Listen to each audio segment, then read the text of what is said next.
Alrighty, so the only other update request I think I really got right now was at least one person asked if I still had what I call the baby tractor, the little John Deere 1025R, and the answer to that is yes, I still have it.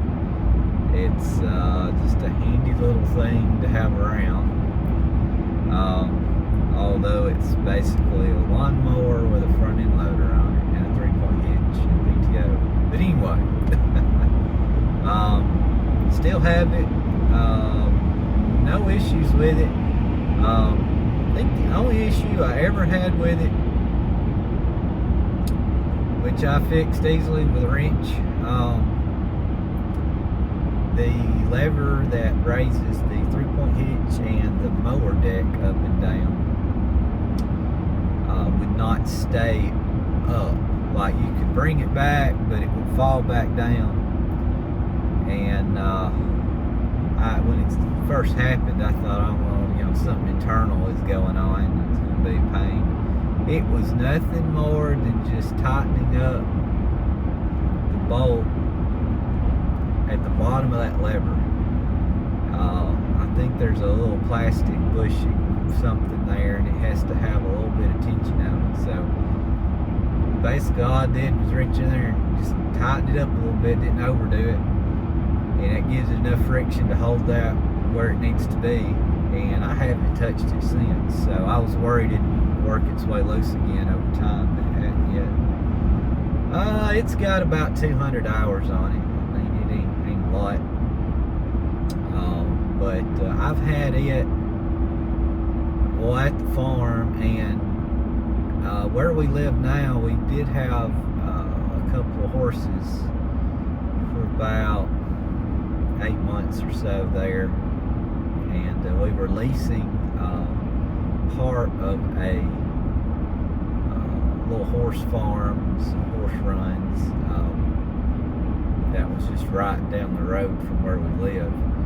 So I had the baby tractor out there for a good while, had it stored in one of the empty horse runs, and had all the little tools to get there just to feed hay with it, which I'll explain in a minute. And just keep the horse lot up. I had my drags over there, I had a box blade, I had my bush hog, just used it around there. There were some ATV trails and stuff too that were around, and I used it a little bit to help keep those clear a little bit, not a lot. But we had those horses, and I knew I was going to feed them hay through the winter. So I baled with my baler what I call mini rolls, and it was basically 4x4 rolls.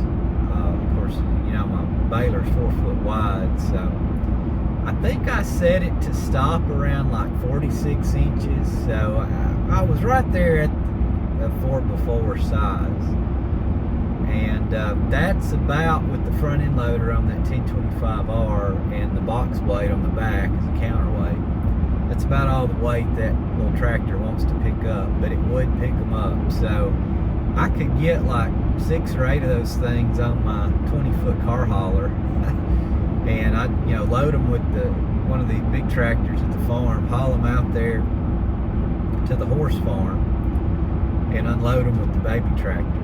And what was interesting, I didn't have a hay spare. Okay, so all my front end loaders have had the global Euro hooked up on the front. So all my buckets, my hay spare, and my pallet forks are all global Euro. The baby tractor, however, that don't exist.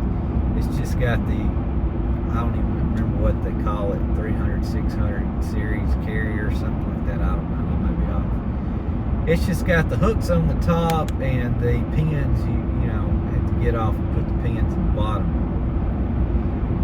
But ironically enough, the hooks on the hay fork I got will hook in the top. They line up on the little front end loader for the 1025R, but nothing hooks in the back. But that's just enough. I took a little safety chain and would just wrap it around the bottom of the hay fork in the bottom little cross piece of the front end loader, and that was enough to keep it on there and coming off.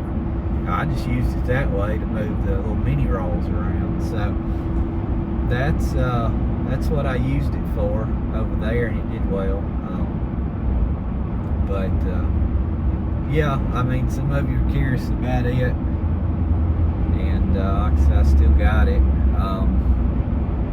I use it around the farm now, mainly just to mow around the sheds and stuff. You know, it's 60-inch deck, it's diesel. You know, you can just kind of power through some stuff quick. And, it's handy for still, you know, I got a pile of gravel sitting out there. It's handy for kind of fixing holes in the driveway and washes and stuff like that, just because it don't take up as big it's quicker to hook everything up and just zip around with it, and it don't take up as big a spot. So if I just want to repair one side of the driveway and not have to tear up the whole width of the driveway, then, you know, that's what I'm going to use. So it has its little places. It's handy for moving trailers around. You know, it's got the little quick hitch on the back, on the 3-point hitch, and the bottom hook on each side of it will just go right up in a ball hitch on my flatbed car hauler or the cattle trailer, or I've got another enclosed trailer that I've got over there in the shed I move around. I just back up to it with it and let that little bottom hook go up in there. I don't, you know, fasten anything down, just let the weight of the trailer keep it on there, and I'll just slowly move things around, move them around, mow under and whatnot. It just speeds things up. I ain't jumping in and out or having to hook the truck to it, all that kind of stuff. So I've found a lot of little niches for it. I was telling you about the hay fork fitting on it. The pallet forks will fit on it the exact same way. So occasionally, if I get a pallet of something in the back of the truck that's not too heavy, I'll just grab it and use it to move whatever it is out back of the truck. Net wrap. I use it to load the net wrap in the back of my baler. Them rolls of net wrap, the 12,100 foot, you know, the 4-foot cover edge, they're heavy. If you want to aggravate your back for a few days, sling one of them things up in the back of the baler. Anyway, that's what it does to me. I get a roll net wrap. I just get the pallet forks on the baby tractor, whip that thing around the back of the truck, roll it on there, just make sure I've got, you know, it turned in the right position, and I'll run around the back of the baler and get it up there, and all I do is roll it off the forks into the back of the baler, and I'm done. So saves my back, basically what I'm getting at. I've got a generator sitting in the shed that it was given to me by family. I had to do a little work on it, but I got it running. It was brand new. It's like a 13,000. It's a hefty. It's got like a 13 horse Honda on it or something, but it's heavy is what I'm getting at. It wasn't easy to move around by myself, so I wound up putting that thing on the pallet. So when I need to move it around, I use the baby tractor for that. I'm just highlighting the little things I use it for. And like I said, I can get it in pretty much every implement I have for it on that 20-foot car hauler. So when we moved into the house right now, the first day we were there cleaning and, you know, getting ready to move in, I wanted to mow the yard there, and I hauled it in the dump trailer and pulled it over there with the F-250, and I trimmed the yard with it, and I've used it around the house there a few times. We've had to, well, we built a little flower garden, and we moved an old horse-drawn hay rake and a horse-drawn hay mower. Some of y'all know what I'm talking about on that. They're just garden ornaments now, but we like them. Anyway,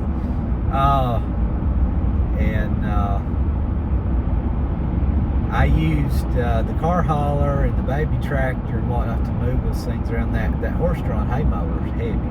That thing's like all solid cast iron. But anyway, and used it to build our flower garden.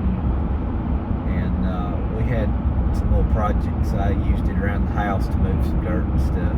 But point is it's handy enough that it's nothing for me to throw it on the car hauler behind this truck and just carry it to the house and use it there for something and carry it back to the farm. So anyway, but that's pretty much the update on it. Like I said, it's just handy to have around. I know they're pricey, but if you got enough uses for it, it really it's nice. We got a rental house too. It's actually where we were living. We've been renting that out, and it's actually available again now. But I'm gonna have to, if we don't get someone else in there, I'll be using the baby tractor to probably mow the yard over there and keep that up. I guess that's it. That's all I can think to say. I mean, I've changed the oil in it and kind of greased it, and I hadn't really done a lot of maintenance to it. I don't think